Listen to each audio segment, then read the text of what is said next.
Hello. The world has changed, and so has the landscape of buying and selling.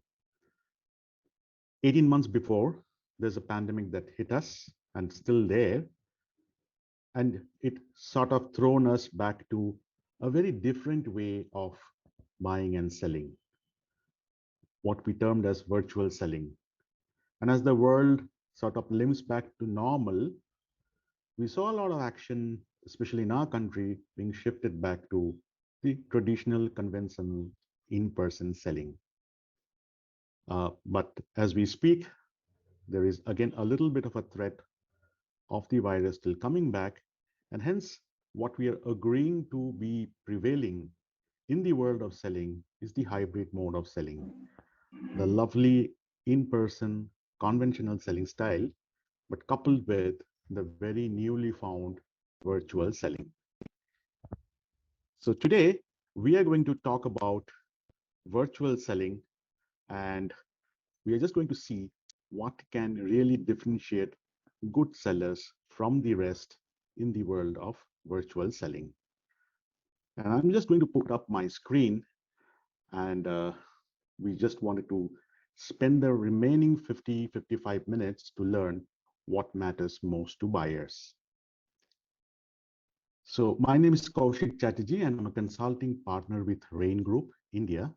And at Rain Group, we help hundreds and thousands of sales professionals primarily unlock and unleash their sales performance improvement potential. And most of the sellers sell to medium and large enterprises in the B2B part of the business. So, as we said, there's a research 18 months before, and there was only 27% of the world which was into the virtual selling, which means sales meetings were being conducted virtually. But then 18 months later, there's a whooping increase in 163% of sales meetings which are being conducted virtually. And what has been the challenge? Right.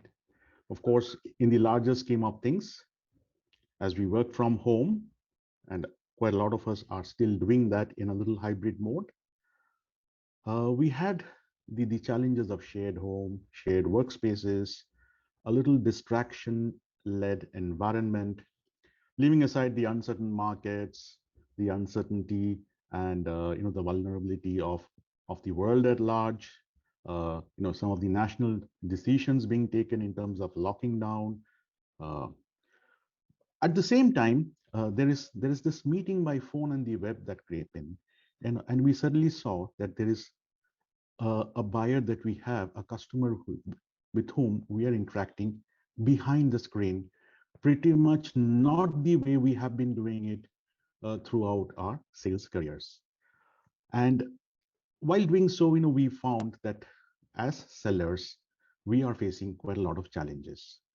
So at Rain Group, we conducted a global study, and it comprised of quite a large number of sellers. And we asked the buyers, like, hey, what do you think, Mr. Customer, are the selling challenges, especially when it comes to virtual selling, that some of your sellers are facing? And what are influencing your purchase decisions when you are buying virtually? It's a very interesting research that came up as to what are the top selling challenges that the sellers are facing. And we clubbed together, all the responses that had very challenging to somewhat challenging. And it's very interesting to see the top four coming up as something that was a little bit of a discovery for us as well. It said 91% of the buyers felt that their sellers really struggled to gain the buyer's attention and keep them engaged virtually. So as a seller, I through a virtual meeting, I'm struggling to gain a buyer's attention and keeping the engagement on. 89% of them felt that the sellers are unable to change the buyer's point of view, unable to persuade that the solution that I'm talking about that will be working from them, unable to sort of take a decision and persuade that, yeah, while there is a legacy application and an interface, but if you move on onto this, and that sort of supports your work from anywhere. And this is going to be working and solving the problem of remote productivity. Sellers today are struggling to change that buyer's point of view on what is possible. So both from an expansion point of view of the possibilities, and also from a problem solving point of view. The third thing that came was developing relationships. And I think all of us have felt, we're not very comfortable in developing relationships behind the screen. We have not been conditioned to be doing that, right? And obviously, developing relationships, building rapport, and all that were prima facie becoming more challenging, especially doing sales behind the virtual. Then there were other challenges, obviously overcoming objections, the collaborations part, and a good amount of it was leading a transition to the virtual selling. It's a mindset that how sellers would be shifting their thoughts and actions, which was prevalent in a physical world, into a virtual world. So, and then we also went ahead and checked on some of the mistakes that uh, buyers felt as sellers we were doing, right? And remember, guys, this is a global research, and 8 out of 10 buyers responded that 89% of the time they were experiencing some sort of a technology problem behind this experience. And it's nobody's fault, but it's a fact that we are completely not in control of the technology which we are using while during the meeting.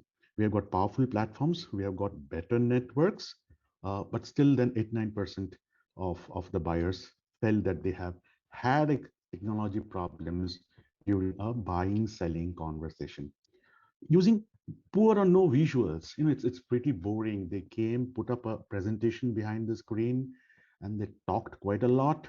There were no visuals. I was like struggling to get engaged, so I switched off my camera and I did something behind.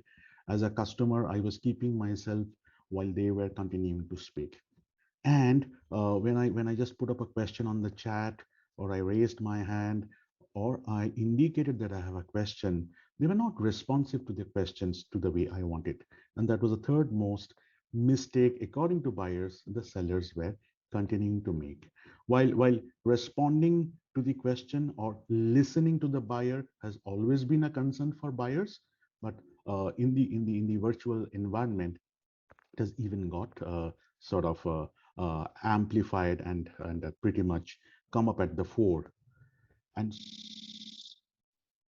we had to fundamentally look back and say, hey, why do a prospect will agree to a meeting request when I had approached them? I'm a seller, and I wrote back to them. I texted back and said, sir, can we schedule a meeting? So why should the prospect agree for a meeting? And moving ahead, why should they be buying from me? And we went and deeper, we studied that, and we wanted to discover a pattern around it. And it took us fundamentally to a question that, hey, what are the reasons why buyers are buying? I think let's go and relook at that. And we have been using this term called value proposition. Some of us have also been taught and trained on unique sales proposition. End of the day, the customer is not buying my technology. It's not buying just my servers with computing powers or storage spaces or a specific switch that can connect to hundreds of his maybe point of sales or branches. They are actually buying to deliver customer experience to their customers. So what are the collection of reasons why the buyers are buying what they want to buy from us? And uh, we wanted to put that back into our classical model, and asked ourselves, let us know fundamentally what are the 4 questions a buyer or a customer would be asking when a sales executive reaches out. The first piece is, why should I be acting to this request? They have sent me a proposal on reinforcing my cybersecurity. Feel I'm pretty secure, so why should I be acting? And why should I be doing it now? Why should I respond to his meeting request? And that's what we call considering a 3-legged tripod. One of the legs of the tripod is resonate. As a seller, I need to connect with my buyer, not just personally, but pretty much on the purpose, on the purpose of a potential engagement. So why act and why now? Question number 1 and 2. The other piece was, yeah, I am looking for certain ideas on reinforcing my cybersecurity at the edge, but then why should I be talking to them? Why should I be talking to the specific partner, that brand? There are quite a lot of options that are available. What is differentiating the partner A from partner B? And in that part of it, is it just the deliverable, just the solution, or is it much beyond the way they are taking forward my sales conversations, right from understanding my needs, expanding my possibilities, collaborating on my RFP, to sort of taking me towards a logical step and helping me, place the order. So how is it being differentiated? And the big thing that we figured out is an important component of this differentiation is the seller. It's you and me who are willing to bridge the gap between a prospect to a customer. And how do we personally differentiate ourselves as sellers? Given a chance, partner A and partner B are also, sort of positioning similar values, similar outcomes, similar promising similar results. What sort of differentiates them? And having said that, the fourth and the most important question uh, that the customer asks is, okay, I understand, they connect with me. I have a reason to look at my cybersecurity landscape. There's an urgency because there was a threat that came up. I like the way partner A is talking to me. I also kind of like the way, the specific sales executive has taken me through this journey. But have they done this before? Have they worked with companies like mine? Do they understand the complexities? Do they have enough case studies and testimonials to vouch for that? Yes, I can go ahead with them and trust and risk it. So the third leg of the tripod is substantiate. When all the three works together, not only you gain customer loyalty, but you have more sales wins, and obviously at a better price. In fact, more often at premium. If that does not happen, then we will see there are certain questions and scenarios that pops up. And in this entire journey, we need to be cognizant of the emotional and the rational need. There are both these needs which are very important for a buyer, and to sort of uncover, to articulate the full set of buyer's needs is a skill which is becoming more predominant in the physical world as well as in the virtual world also. And how do you do that? Because a rational need is not just a technical need.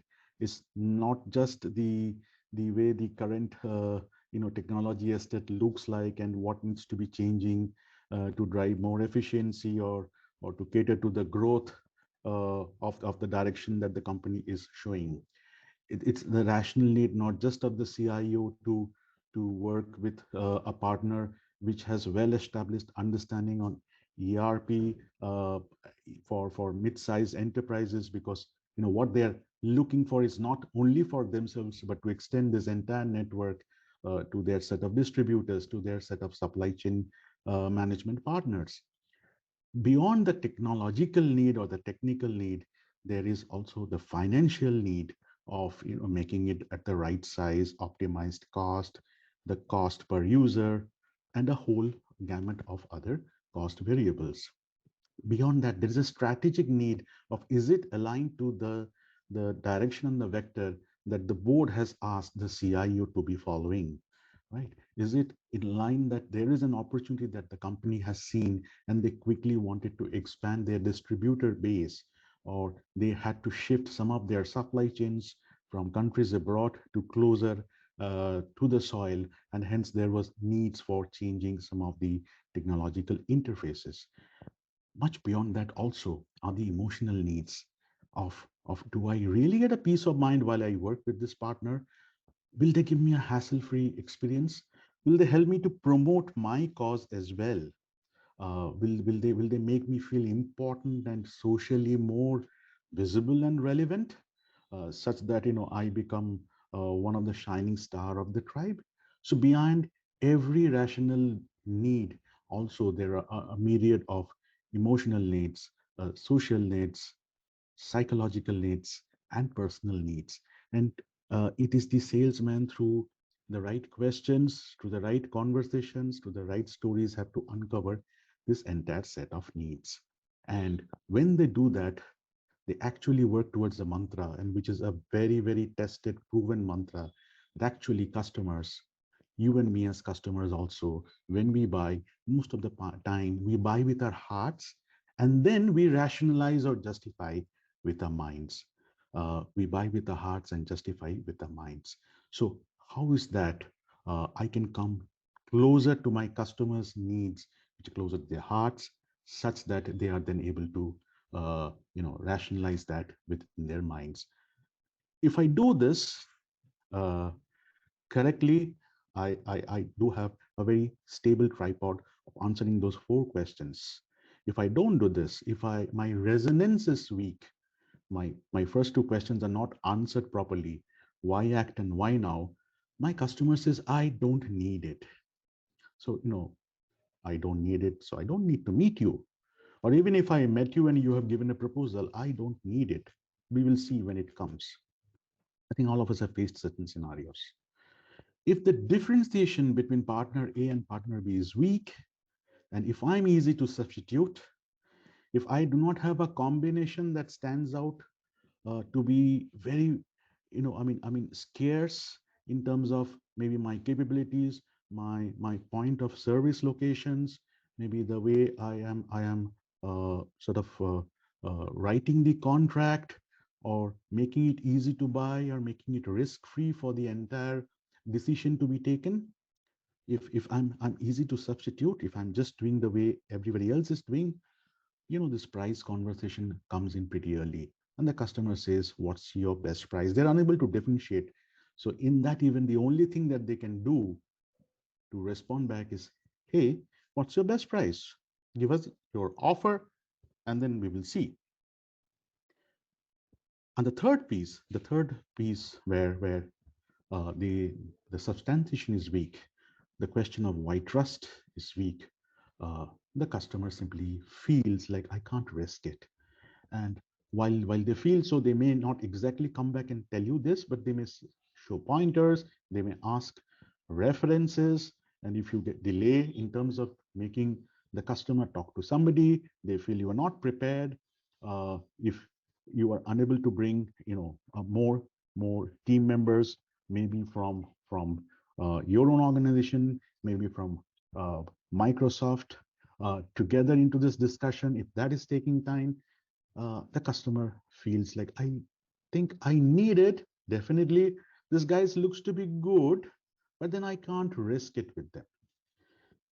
Now, if you look at all this collection of reasons together, makes it the value proposition. And for every customer, it is a different set of value proposition.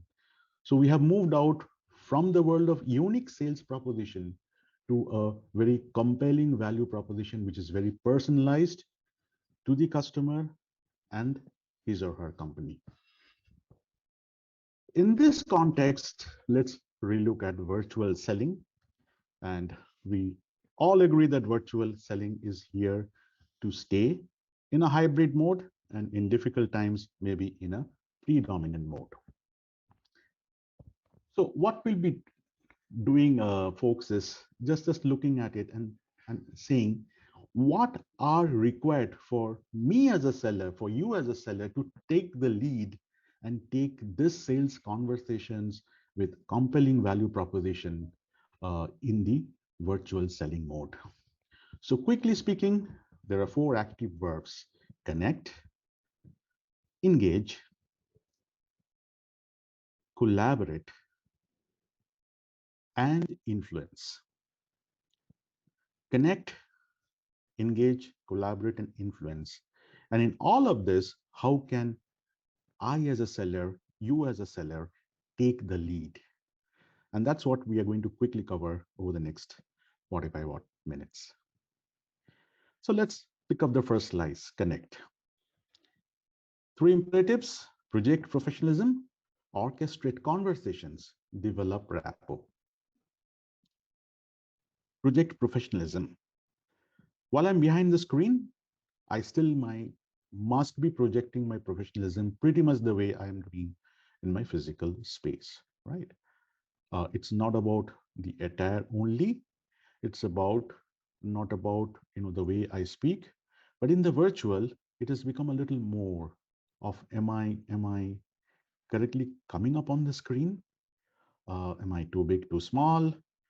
Uh, is the light and the sound and the action improper? Is the customer finding it difficult for me to be seeing? Is he straining his eyes? Am I not having the right combination of my attire against the lighting of the screen and the background of the screen? So this is a whole lot of light and sound science, which otherwise we were not really bothered around in the physical sales conversations that came up. And I'm sure by now, all of you have found a little private space around your homes, lit up properly, made sure you are having the right equipments to be seen and heard easily and seamlessly by your customers. The second part uh, was more on orchestrating conversations, and I'll talk about it a little later. But before that, let's pick up this interesting piece of how do you build rapport virtually. Rapport is so fundamental to be creating connections, right? Whether it's in the social space or the professional space, we all have been building rapport. Some of us are good and great at it. Some of us really want to be as good as the others. So let's look at the fundamental. Why is rapport building necessary? We went and asked this simple question across the globe through our Rain Group Center for Sales Research poll. Hey guys, what percentage of people are trustworthy? We meet a lot of people outside our house, in the society, in the community. Uh, what percentage of people that you meet are trustworthy? And globally, and I'm sure when we checked with our friends in all across India, uh, the numbers may be closer to 30%, maybe 40%, 50%. So this is like, I really do not know the guy, but I just happen to meet him. And I feel that I can trust him 30, 40, 50%. We asked the same question with a little addendum. What percentage of people that you know are trustworthy? So the only rider that was, what percent of people that you know are trustworthy? And bang, the percentage points went up. And I'm sure it's happening for all of you as well. Globally, they said 70%. In case I know the guy, I move my trust index from 30% to 70%, and that's 40 percentage points higher. That's almost like 2.5 times higher. And what is the effort that I've done? I just took that extra effort of knowing the person. Isn't that beautiful? And isn't that very simple? Doesn't that happen quite intuitively with a lot of you? But it also does not happen with some of us. So how do we build rapport? And here is a simple uh, framework that I personally like and wanted to share with you that we talk about at Rain Group. How to build rapport with ease? E, A, S, and E. E is for empathy. This word empathy has become pretty famous, especially in the pandemic. So how do you really feel for the other guy? How do you give time and space for the other to speak out? How do I say that it's not about me, it's all about them? It's all about my customers. How do I ask leading questions that sort of creates a, a better airtime, a safe space for them to say, uh, yeah, uh, it looks I'm good, but then I really had a bad year. Last year this had happened to me, and I was personally a little devastated. And that's when maybe you go and share your story, your slice of whatever has happened, and you want to get in their shoes, and you may say that it must have been extremely difficult for you to navigate that period. It's all about them and not just about you. The next part of it is A is all about being authentic, right? In the entire process, if we are not authentic, uh, people understand when we are not genuine. It is so very important, and especially in today's context, people hate fake relationships, fake statements, fake compliments. They want each one of us to have a very authentic and a genuine, trustworthy conversation.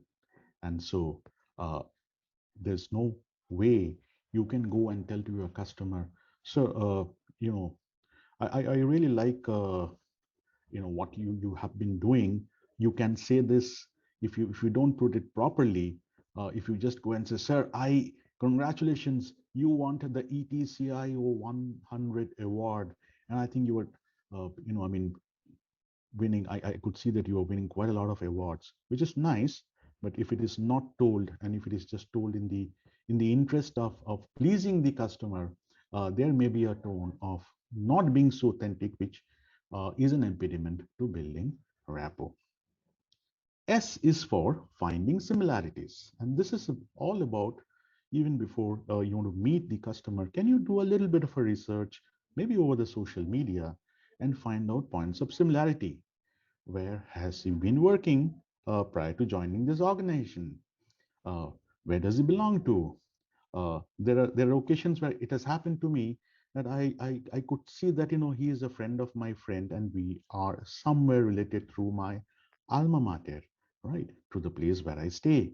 Uh, maybe his hobbies and interest, as stated out there, matches a bit about I mean, cricket is a very connecting common connector between us. Uh, so I mean, finding out points of similarity is a great piece. Maybe the age group of the person, and then obviously that brings us to be talking about the families, and what are the kids doing, which classes and which schools do they study. And I'm sure all of you do this, but maybe there is a more enjoyable and a more authentic method of doing it, is what uh, we are learning every day. And when we do that, that gives us uh, a lot of content of sharing experiences.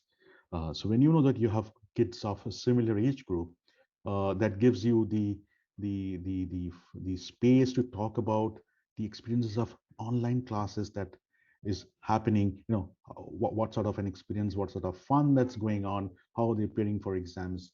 How is that? That point of time, while you are working from one room, the other person, your kid is doing the schooling from the other. How sometime you actually mix up the Zoom sessions and so on and so forth. So all of this allows you an easy to use framework of building rapport with ease. Now the question is, how do I do this in virtual? I need to be deliberate about it. I need to be aware that there is a strong need for me to build a rapport. While the meeting request may say starts at 9:30 a.m., ends at 10 a.m., but then I need to be creating that time and space. Maybe I join a bit early, and I'm sure there are some of them in my customers who may be joining early. If there's a multiple people in the meeting, that sort of helps to create a little time and space for building rapport. I need to be proactive. Right. I can always lead the conversation. I can always orchestrate the conversation and say, so before we get into this small tour of this product, which sort of gives a little Salesforce automation or a customer relationship management application that makes your whole buying and customer experience easier. I just wanted to have a quick check-in with all of you uh, as to how are you seeing the transition that's happening, or in the context of the current upheaval that's going on globally. What is that has been your personal experiences? And not everybody may be responding, but in my own personal experience, I've seen that I think we are more open to sharing these experiences now, if only if I start with this personal check-in question. And during this conversation, while I'm talking about my, what is that the needs that he or she might be experiencing, what are the problems that are going on, what are some of the goals that is having in the context. I mean, in terms of maybe take a context of cybersecurity, and he has a goal to make sure that not only all of the users are jabbed twice with respect to the vaccine, but all of them are trained on cybersecurity top five breach that may be happening. And I mean, they're actually looking for a partner who's not just have the capability of sort of adding on to their legacy cybersecurity piece, but also can actually do a through and through taking up this responsibility of making sure that not just the technology but the people at the edge are also aware, and they understand uh, the concepts of intrusion, threats, and how can they support the entire process. So you can develop rapport during the conversation also, and maybe pick up one of the conversation thread and say, sir, it's exactly like getting jabbed twice. I'm sure, I mean, the third booster dose has to be with your own people, to be extremely careful that there is no malicious virus that gets in your system, in your technology estate. And all of this can only be possible to a large extent if we are on a video meeting. And while I think we are much better off from where we started, but in my own experience, I still see 70-80% of the buyers are cool to get into a video meeting when in fact they are prompted and they are said, sir, obviously you need to be on the video first before you can ask them. In fact, personally, I reach out to my customer meeting with an agenda saying video meeting agenda ABC. So folks, developing relationships is important, and the fundamental block of doing that is to build rapport. And I think it's a very important piece of building the relationship. And in the process, you need to orchestrate the conversation. You need to make it an interaction. You need to be asking the question, giving a lot of time and space for them to be responding. And if there are multiple people in the room, in the behind the screen, you have to say, sir. So I heard from Prakash, and it makes a lot of sense. And Vinod, what are your views? What you feel can work in the current context if we are moving this legacy, keeping a bit of it, and maybe doing a top up, versus we are completely doing it with the legacy interface and bringing in a very new interface. So orchestrating is like the bandmaster of the orchestra. And guys, we started by saying you have to take the lead. And I think that's what the sellers who are doing better from the rest has picked up as a competence. It takes some time, it takes some adjustment, but just go ahead and do this. Just be aware, and I'm sure you will be able to develop very striking and compelling relationships. And when that happens, you're able to take a person whom you know to a position of trust. It's from know to like to trust. And when you have reached that level of trust, you have a fundamental block to influence them, to inspire them. And to us, sales is all about moving a person from a current state of her problems or her goals to a new state of a desired state of a new reality. And I think as sellers, we are we are responsible to help the customer move and navigate this current state with a roadmap, with a timeline, with a right budget to a desired state of new reality. Great. That brings us to the second imperative of engage. And how do you capture attention in this phase? You have connected with the buyer. How do you engage with the buyer?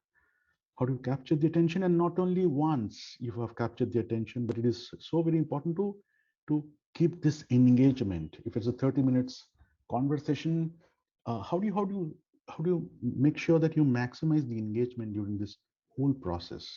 And how to make this entire piece very, very visual? And I think that's a big advantage that we have in the virtual medium is we actually can play on the visual, unlike to a large extent, we still can do it in the physical space, but I think here it's all about a visual because our interaction is happening more visually.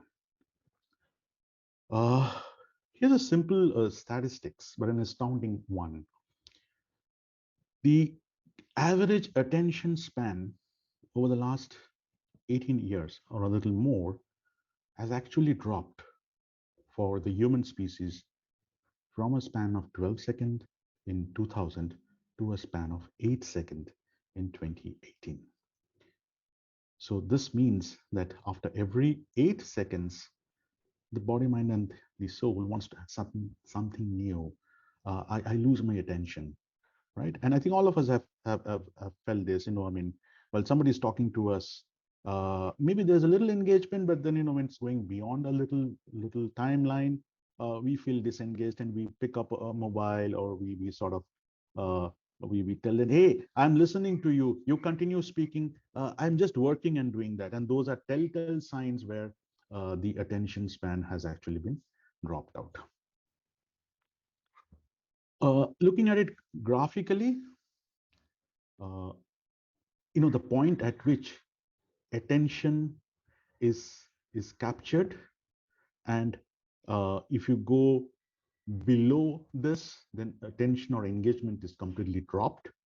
Let's call that point as an engagement threshold.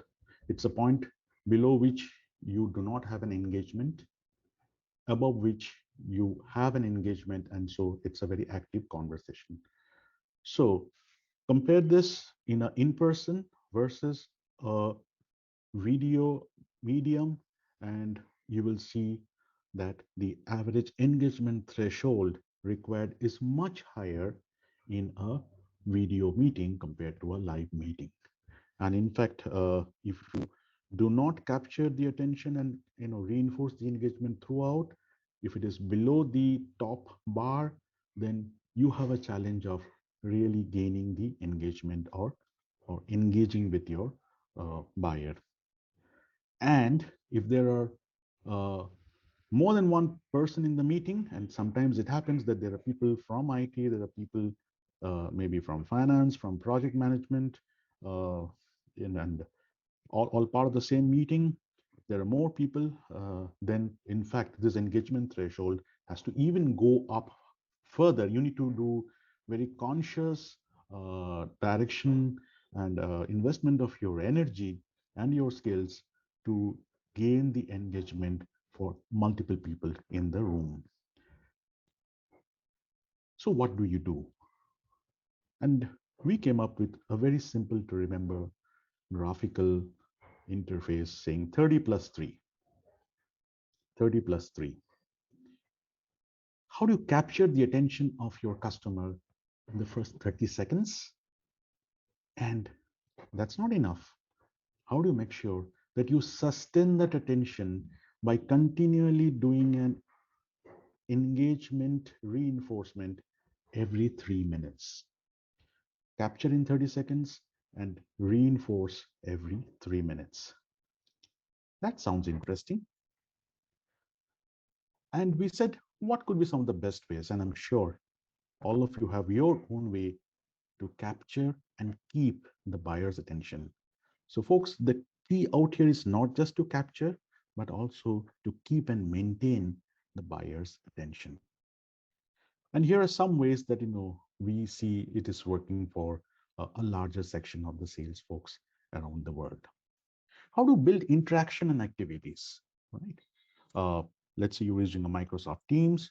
So how do you use some of the whiteboarding or the screen sharing or the polls part of it? How do you build this interaction and activity where there's an exchange that's happening? Uh, how do you create a intrigue? How do you ask a question or tell a stack and say, do you know that every 2 out of 3 large enterprises are 70% likely to have a ransomware attack in 2022? And this is what I'm not saying. This is research from Gartner, what is being talked about. When you start that way, maybe you create an intrigue, you build an anticipation level.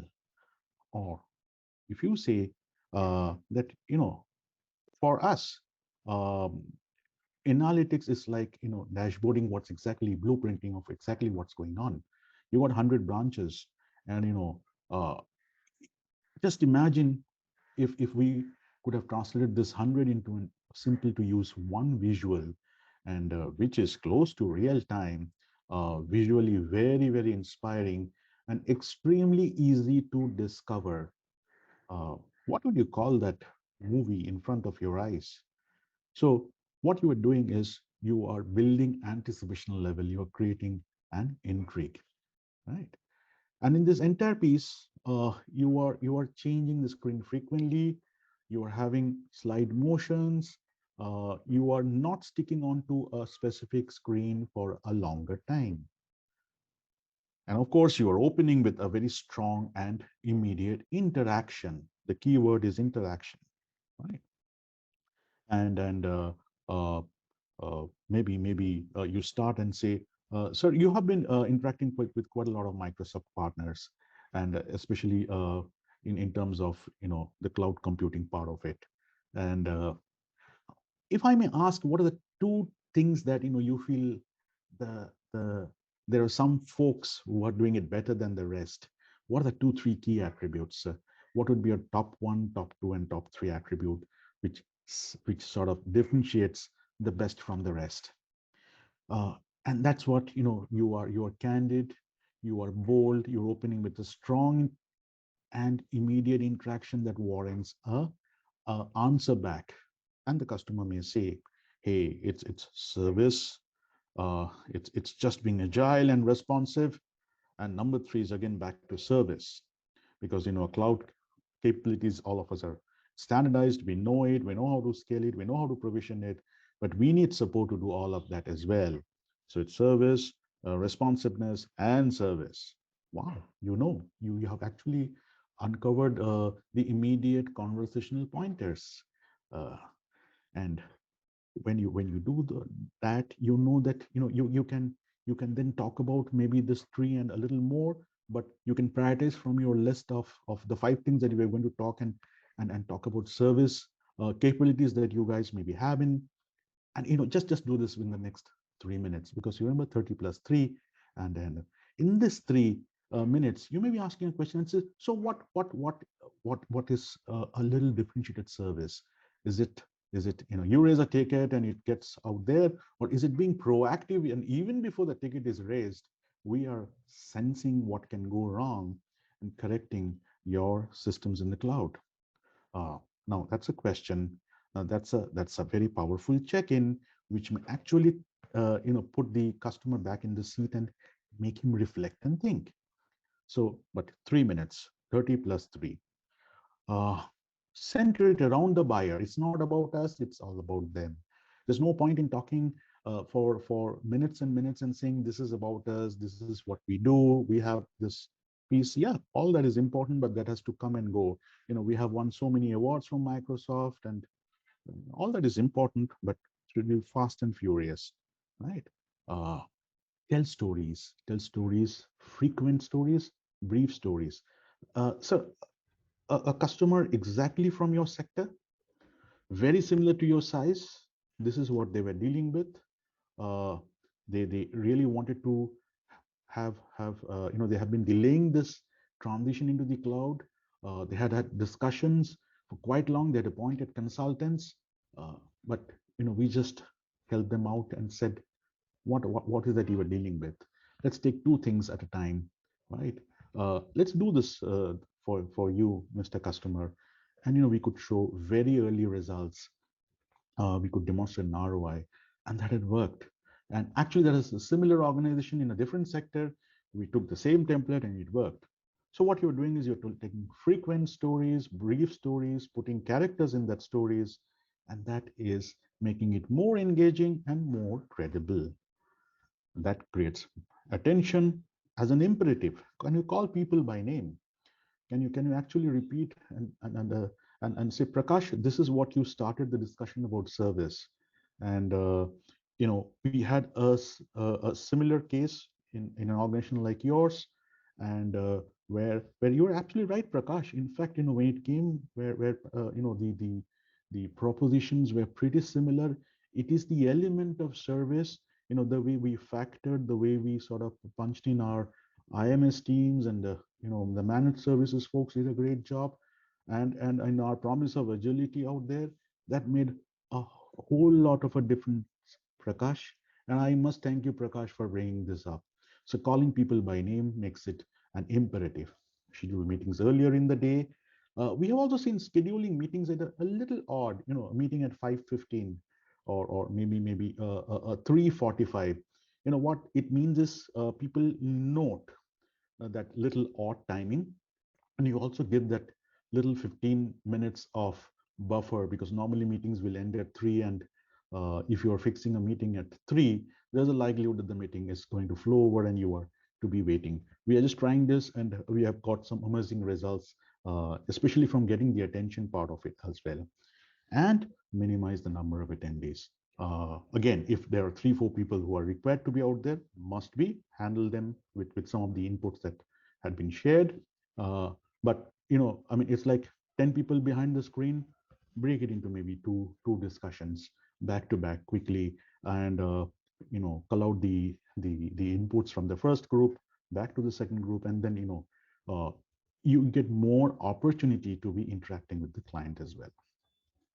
We talked about inspiring visually, and so our all assets, our visual assets, has to get into maybe a reworking in terms of really becoming simple to understand, less of a clutter, simple to visualize, impactful in terms of both the rational need, the technical need, the financial need, and the emotional need, the peace of mind, the hassle-free need.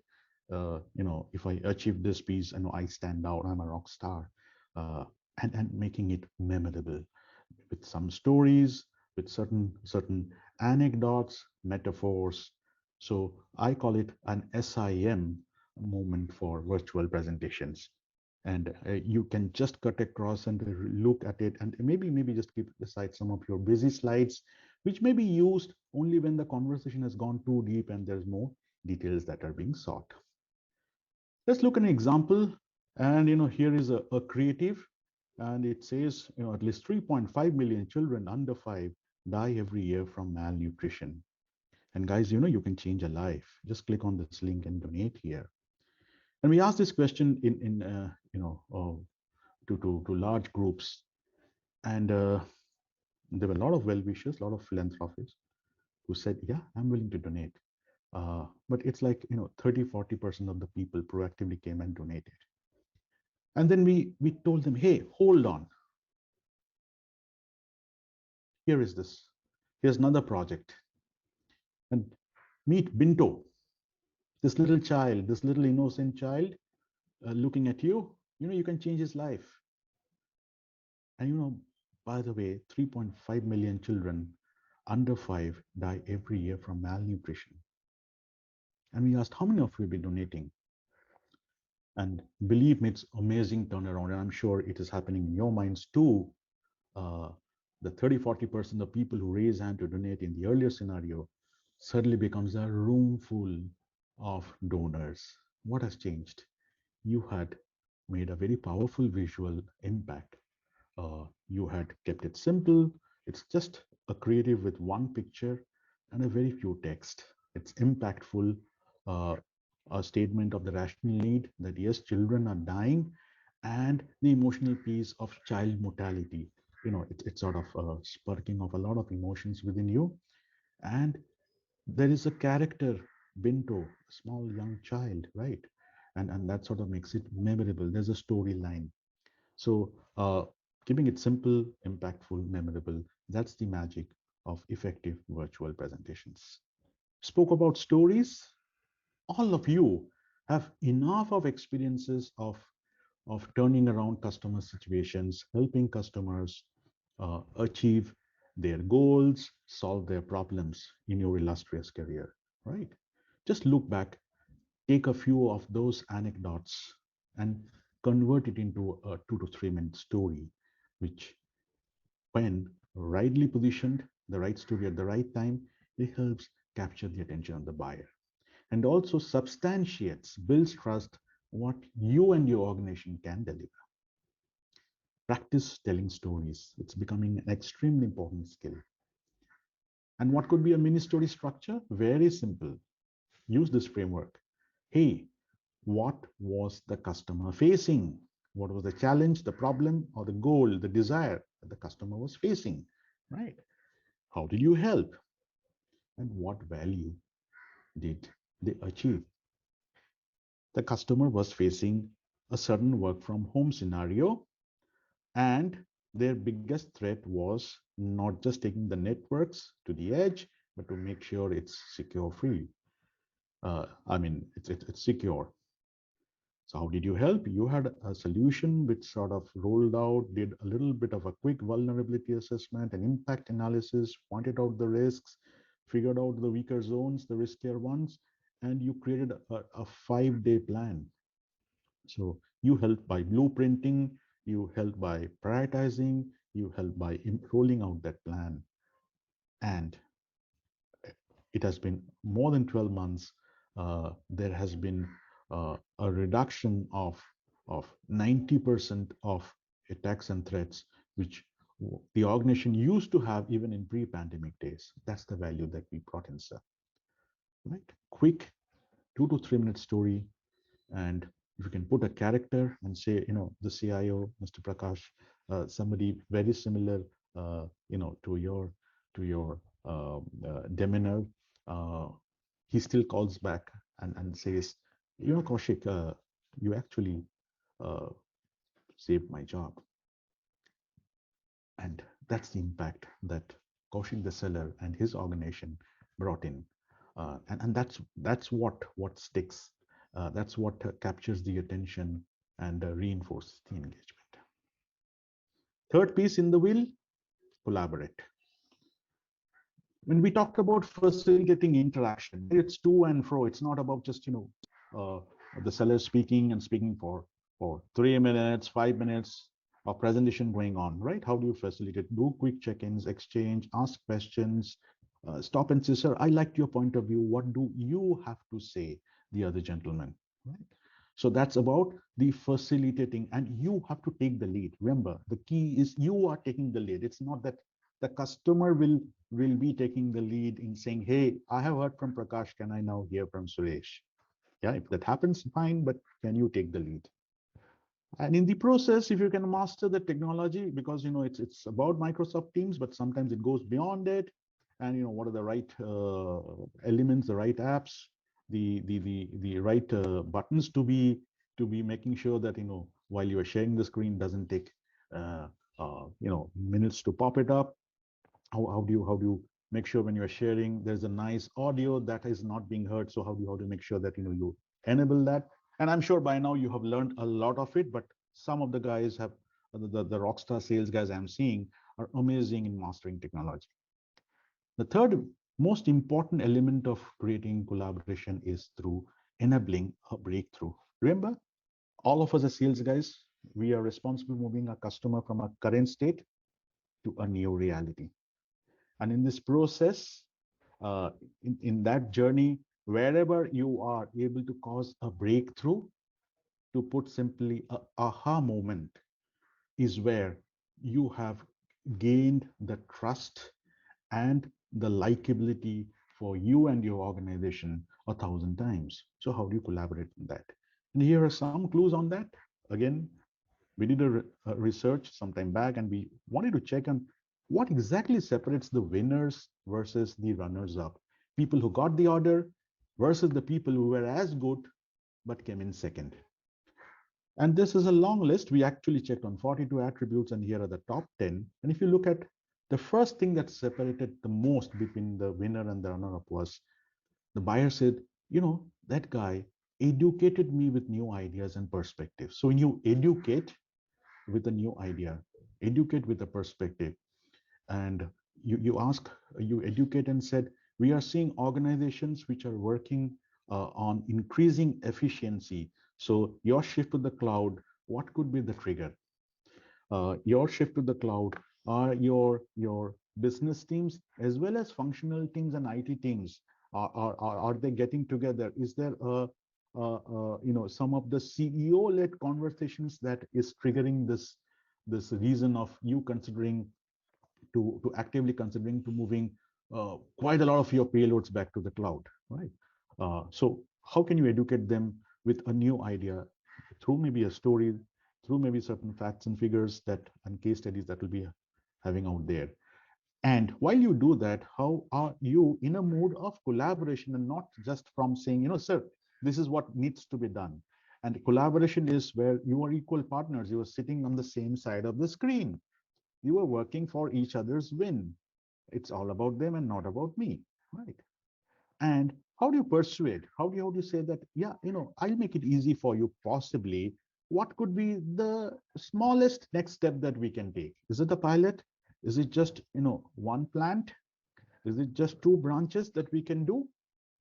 Is it just, we work on 50 of your uh, sellers for a Salesforce enablement sort of a thing, sales relationship management tool, right? Is it a dynamics that can work only for this geography? Right? So help them the smallest step to achieve the results, and obviously listening, understanding my need. Uh, Look at point number 8, depicting the purchasing process accurately. So how can you help it easy for them to buy as a process, and even the way you model your offer, right? A lot of as a service things are getting delivered, and I think customers are liking it because it's risk free. They can scale up at the press of a single touch, and pay as you grow. And so how can you have structure some of your legacy services around that? And you should be driving these conversations internally within your organization to make it easy for the customer to buy. And when you do that, you create breakthroughs.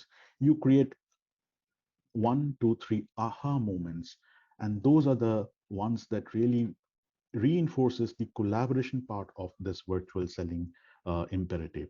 And that's what takes them from a state of engagement to a state where they're open for being influenced, right? They got connected well, they have been engaged seamlessly by your efforts, uh, they have been collaborated like never before. They are now open to be influenced. And and we talked about persuading as an important component. How do you persuade virtually, right? How do you put up a whiteboard and draw up a quick ROI, a scenario of the current state, and say that, okay, if you do this, if you put 50% back of your payloads out there, what is some part of your legacy cost that is going down, and what is the incremental cost on the cloud? And when we compare and we see that, oh, it's like a huge investment is not required to put it on the cloud, but there's a huge cost that is getting saved out here, and that over a period of time, this cost can further be phased out by a ramification or amplifying the cloud provisioning. Uh, Seeing is believing, and when you actually give the power of the pen on the whiteboard and say, sir, why don't you write down what percentage would I be assuming for that a per user will save on cloud availability versus legacy downtime? And the customer says 10%. Sir, can you write it down? Let's do the maths again. And it looks like the ROI is further improving. So basically, again, coming from a collaboration platform, demonstrating ROI, showing the impact of success and the impact of failure, impact of doing it and the impact of not doing. You are also strengthening the relationship. you are influencing the agenda, you are shaping the thinking.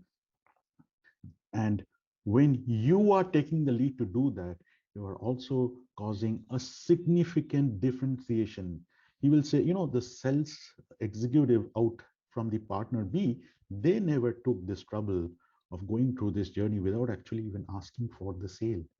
And so when this happens, you are at a heightened engagement, collaboration, and this is where your buyers are absolutely loving and giving you space to influence. And the third piece is amplifying your reputation, which is, to me, an ongoing activity. And especially, I'll bring your attention to this. 82% of buyers today, they actually look up for your profile, mostly on the LinkedIn, before they even respond to the email. Yeah, take it from me. If it's uh, it's closer to this number, and it's just going to be shooting up. You do the same thing when you get a meeting, right? You look up to the customer's profile. It is the same thing that they are doing, because by and now, you know, the internet is available. The websites of Microsoft gives the same information to partner A and partner B customers. They have it all. They have a fair idea. They are well read. They are well researched in what is possible when I move this cloud from here to there to a hybrid scenario. And uh, the thing that they are looking up is it worth even to meet this person? And so when you become a person of interest, that becomes a trigger for to accept a meeting or to say no to a meeting. So make sure that your LinkedIn profile is absolutely, uh, according to LinkedIn, this it's a 5-star profile that really stands out in terms of being authentic, in terms of being empathetic, in terms of being the person that you really are. While this is some work that has to be done, but we have seen, if I break it out into 4 blocks, you will build your brand, you get your profile right, the headlines, the photo that you put, the about us, right? I am a technology professional with rich industry experience. I help technology leaders to cut down their costs, increase the speed of their maybe the project delivery, and create amazing customer experience. I mostly work with CIOs and tech leaders of mid-size enterprises, and so that they are uh, they are more cost optimized, they are more asset light, and they are rightfully provisioned in the digital transformation space. Here's my attempt of saying, when you do that, you are possibly being noted and said, hey, this guy, I like the way he's presenting himself. So even before meeting you, there is a very positive perception that gets created in an authentic way. And you can only write this when you are doing that, right? You cannot fake it, right? So your picture, your headline, your experience, wherever you worked, write a bit about it. Look at your recommendations. Go and check out, if your earlier colleagues, your earlier managers can recommend you for the good work that has been done. When I look for a customer, I also look at the recommendations they have received, because that helps me to get a sense of the person. Somebody has said, Prakash is extremely people oriented, at the same time has a great eye for detail. His appetite to innovation has led us to uh, be geared up on this transformation project, which otherwise was being shot down by the leadership. So, all that put together gives me an idea of the keywords that the person may be representing, and also some points of similarity for me to connect back, especially from a building rapport context. Once I've done that, I should also be searching and listening. I should be searching for Prakash if he's my buyer, uh, in terms of, as I said, researching him, and the other set of customers also, and listening to what they are writing, they are commenting, they are posting, or people like them are doing. And listening is a great art in the digital space also, because if you just connect to a person and say, hey, I am from X and I do Y great, and can I come and sell you Z? That does not happen. Don't you hate people who immediately after connecting uh, gives you a sales pitch? Personally, I really get cut off for certain set of approaches, right? And then, it's a connecting part of it. And when you connect, you reach out with a personal note. That note actually can have a good enough purpose that, given your background of handling multiple digital transformation, I really wanted to learn from what makes a DX successful. Right. So how do you personalize that note such that it is more likely to be connected? And then once you have listened to what he's been saying and you have started commenting on his or her posts, you are then able to maybe poke him on a personal message and say that we have been dealing with this amazing feature of zero touch provisioning, and I mean it looks like this is really catching the imagination for leaders like you. What is your point of view on that? And that's when you are joining post the connection. And then that's when the person may say, yeah, I have also been talking. Good that you brought up. Does your company offer you something on that? Now, while this looks to be a fairy tale, but it's practical, it's happening on the ground, right? And it's the fundamental starting point is, if you didn't position yourself as a good enough brand, and this is your own brand, not even the brand of your company, because the person is going to talk in a meeting first with you, and then also what is important is the brand, the partner that you come from, uh, your principal partners, Microsoft, whom you represent, but you are a very important component in this entire conversation. So yeah, all that we said: connect, engage, collaborate, and influence. We talked about ease. We talked about the 30 plus 3. We talked about creating an SIM visual piece. We talked about mini stories. We also spoke about uh, you know persuading virtually, enabling breakthroughs, and amplifying your personal brand. All of this has to be practiced and executed. Uh, and most of you have some piece or the other, and I'm sure I mean under some able guidance and training and coaching, you just can continue to do this good work. And practice obviously makes a man to be close to be perfect, and also helps you to build solid muscles that stays for quite a long, and helps you to take the lead in doing virtual conversations. So folks, that's all from my side, and there is an interesting quiz that will follow. There's a link that will be hitting your chat box soon, and just click on the link. There are 10 questions, and I hope they are pretty easy. Must be a sitter for all of you. And if you get 7 out of 10 correct, guys, you are rewarded with a certificate of excellence from Rain Group. And Rain Group is a top 20 selling power organization globally. And uh, I think, I mean, this certificate of excellence will be of good value to this entire, 60 odd minutes that we spend together, and also help you to, to be more energized in really carrying forward some of the virtual selling skills that we spoke about today. So with that note, friends, this is Kaushik Chatterjee. You have my email out there, and you can reach out to me with any queries and clarifications. I'll be too happy to get back to you uh, at the fastest possible response time that my calendar allows you to do that. But yeah, so wishing you good health, good prosperity, and a brand new 2022. Thank you so much for your time, attention. Thank you.